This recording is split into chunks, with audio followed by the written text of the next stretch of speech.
ಎಲ್ಲರಿಗೂ ನಮಸ್ಕಾರ. ನಾನು ಶರಣ ಸಂತ ಇಲ್ಲಿದೆ. ನಮ್ಮ ಅಣ್ಣನ ಪರಿಚಯ ಆದರೆ ಏನಪ್ಪ ಇದು ಟೊಮೆಟೊ ತಮ್ಮ ಇದಕ್ಕೆ ಏನು ಮಾಡಬೇಕು ಕೇಳಿದ್ರೆ ನಾನು ಅದ್ರ ಹಿಂಗೆ ಇದು ಬರ್ತಂತೆ ಟೊಮೆಟೊ ಒಂದು ಗೋಡು ನೆನಟೆಗೆ ಬರ್ತಂತೆ. ಅವ್ರು ಹೆಚ್ಚು ನಾನು ನಮ್ಮ ಮನೆ ಜೊತೆ ಮಾತಾಡ್ತೀನಿ. ಅವ್ರು ಕೇಳ ಹೆಂಗೆ ಬಂದಾಗ ಹೆಂಗೆ ಕೇಳ. ನಿಮ್ಮ ಹೆಸರು? ನಮ್ಮ ಹೆಸರು ಸಂಗಾಯಿ ಅಂತ. ಸರಿ, ನಿಮ್ಮ ಟೊಮೆಟೊ ಗಿಡ ಕೊಟ್ಟಾಗ ಬೆಳೆ ಹೆಂಗೆ ಹೆಂಗೆ ಸರ್? ಇದು ಹೊಡೆದ ಮೇಲೆ ಚಲೋ ಬಂದವ್ರು ನೋಡ್ರಿ. ಚಲೋ ಬಂದವ್ರಿ, ಭಾರಿ ಬಂದವ್ರಿ ಬೆಳೆ. ಹೆಂಗೆ ಕಾಯಿ ಕಟ್ಟಿ ಬೆಳೆ ಕಾಯಿ ಏನ್ರಿ ಈ ಥರ ಆಗ್ಯದ ನೋಡ್ರಿ. ಕಾಯಿ ಮಸ್ತ್ ಕಾಯಿ ಇದೆ. ಕಾಯಿ ಏನಿಲ್ರಿ, ಕಾಯಿ ಈ ಥರ ಆದ್ರಿ. ಕಾಯಿ ಏನಿದೆ. ಹೂವು ರೀ?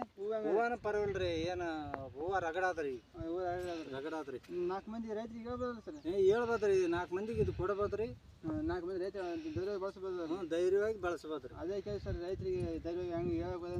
ನಿಮ್ಮ ಅನಿಸಿಕೆ ಹೆಂಗೆ ಅಂತ ಕೇಳಿಲ್ಲ. ನಮ್ಮ ಮನಸ್ಸಿಗೆ ಇದು ಚಲೋ ಆಗ್ಯದ ನೋಡ್ರಿ. ಚಲೋ ಅಂತ ಇದು ಹೊಡೆದ ಮೇಲೆ ಮಾತ್ರ 1 ನಂಬರ್ ಆಗ್ಯದ. 1 ನಂಬರ್ ಚಲೋ ಬಂದ. ಕಾಯಿನಾಗ ಬಂದರೆ ಗಿಡನೇ ಬೆಳವಣಿಗೆ ಆಗ್ಯದ. ಎಲ್ಲ ಬಂದದ ನೋಡಿ. ಕಟ್ ಮಾಡಿ.